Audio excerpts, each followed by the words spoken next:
Hey, welcome to Organizing for Beautiful Living, the podcast for working moms and entrepreneur moms that provides sustainable organizing tips for your home, work, and life. I'm Z Siman, professional organizer, and I'm here to share simple ideas that don't take a lot of time so you can love your home, excel at work, and have the time to enjoy both without stress or overwhelm. Ready to get beautifully organized? Well, let's make it happen.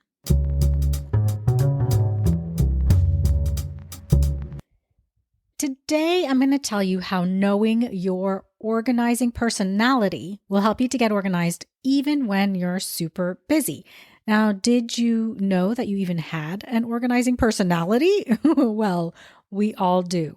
Now, these aren't organizing styles, mind you. This has nothing to do with your style or whether you're a piler or a filer or anything like that. People tend to use the term organizing style to refer to how you prefer to function, right? Do you prefer all things in your home to be hidden, no clutter on any surfaces? Are you minimal or maximal in your decor? Things like that. No, your organizing personality is something different. It's about how do you feel about organizing, the process of organizing something. When I started organizing for other people, helping people to organize their homes and their workspaces, I started to see some patterns. In the industry, we professional organizers, we understand that each person has certain preferences and ways of living in their homes that we tap into to make sure that their spaces are arranged and their workflows are structured in a way that suits them. Their workflows meaning, their routines and things like that. And we work with each person to capitalize on these preferences so that when we're done, they can keep that space organized easily and they can find what they need easily and just live with fewer obstacles on a daily basis. I mean, that's essentially what being organized is, right? But that's not all. I started seeing patterns in the results my clients were seeing based on how we worked together. This was their organizing personality. How did they prefer to approach the organizing process with me? It all became especially clear during COVID when I started working online one-on-one with people, helping them to organize virtually since we couldn't go into people's homes for a while. And for some people, one-on-one virtual organizing worked brilliantly. For others, I wasn't convinced that we would be able to get the results that they wanted by working virtually together like this. Their organizing personalities were such that, they would do better with a different way of working together. And since your time is scarce, it's important to understand your organizing personality because then the organizing process can be tailored to you, to how you would get the best results. And so we're more efficient knowing before we even start how to approach your project. Let me give you an overview of the 4 organizing personalities that I've identified after working with numerous clients. I've given names to each of these just so that they're more memorable. These are in no particular order, by the way. Okay, the Sustainable Sophisticate is the person who needs a done-for-you solution and needs to have minimal involvement in the process. Or the way that this looks in practice is that I bring my team of expert organizers in and we transform a space from start to finish. We decide where to arrange things based on our expertise and our experience. We choose the products, we complete all the work, and we determine the maintenance plan. The client's involvement is to go through the things that we ask her to at the end of each session to confirm that, she wants to declutter the things that we've identified for her to let go of or not. She could choose to keep them. And she also, of course, approves all the purchases, but we do all of the product pickup, the returns, repurchases. We take care of the donations. We arrange for a haul-away of recycling or trash.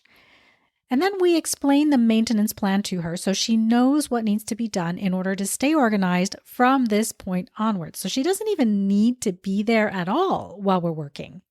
I've worked with clients where I did a video walkthrough with my phone at the end of the day and gave instructions to them that way because we left before the homeowner came back from work.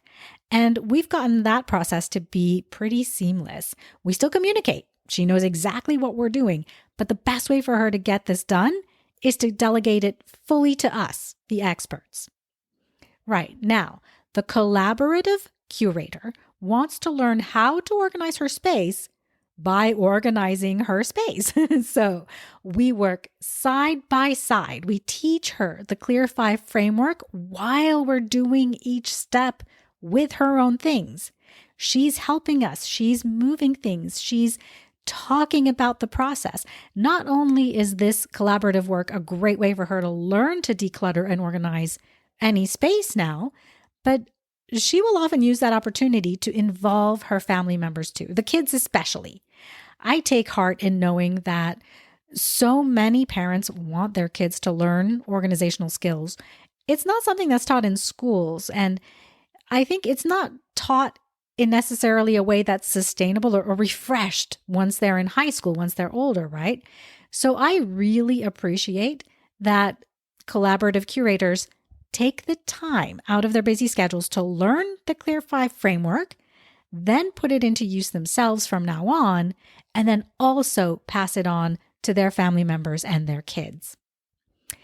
The third personality is the innovative icon, and she wants to move at her own pace. But similarly to the collaborative curator, she wants to learn the Clear 5 framework for herself. And once she learns it, she'll move at whatever speed suits her, and she'll put her own innovative spins on her projects. In practice, I hold an online program for innovative icons so that they can get the guidance they want from me, the expertise that I bring. They can learn the Clear 5 framework very quickly and then apply it at their own pace. They'll get, continued feedback occasionally from me and from the other people going through the program at the same time. Community is important when you're doing something new, something that you're not 100% familiar with, or something that you're trying to improve. And my online organizing program provides that. And the Virtual Minimalist, on the other hand, is looking for very targeted help on a very specific project. And she prefers a one-on-one virtual approach so that she can fully focus for a specific amount of time to get it done. And there's no need for me to go into her home because she can show me her space virtually using her phone. And I've developed a method to get her organized efficiently without ever needing to step foot in her house. For her, it's all about efficiency, focus, getting it done quickly, and it's totally successful because she is highly motivated. And so those are the 4 organizing personalities: the Sustainable Sophisticate, the Collaborative Curator, the Innovative Icon, and the Virtual Minimalist. Moms with busy schedules, they call me for help because the clutter or the disorganization has gotten to a point that it's either interfering with their daily life or it's just downright annoying, both of which cause stress. What we all want, and probably one of the reasons that you're listening to this podcast right now, is we want to feel like we have time again. We want a home that reflects us. We want a schedule that's set up to keep us moving forward, learning and growing.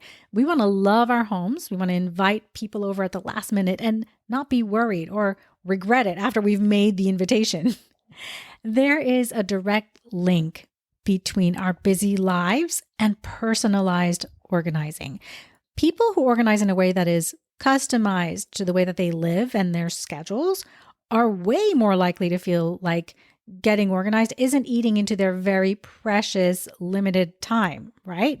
So imagine that you take time off from work one day and you hire me to come and work collaboratively with you side by side to organize your home office. Well, you're going to feel that the time was well spent if, and only if, collaborative side-by-side learning is the way that's best suited for you to get organized.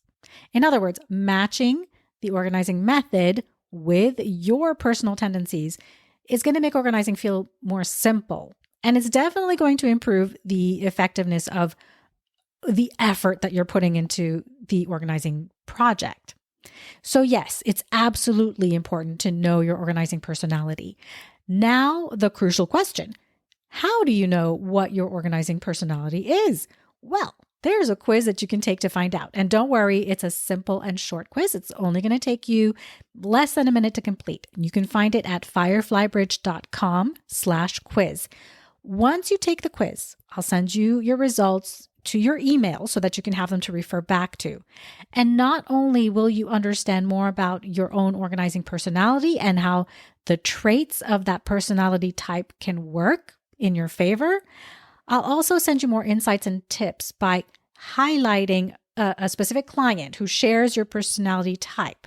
So you can see how knowing their personality type made the process worthwhile and efficient for them, and the type of success that they were able to get. So again, when you know your organizing personality, you can easily pick which method or modality or organizing support is best suited to you. And working in a way that fits with your organizing personality means that the entire process is going to be more efficient, right? The time you spend is spent on the right things in the right way so that the things that you've organized, they stay organized. So to find out your organizing personality, remember to go to fireflybridge.com/quiz. And I've put that link in the show notes so you can find it easily there too. Thank you so much for tuning in today. I hope you're excited to find out which is your organizing personality. Have a wonderful week, and I'll see you on the next episode.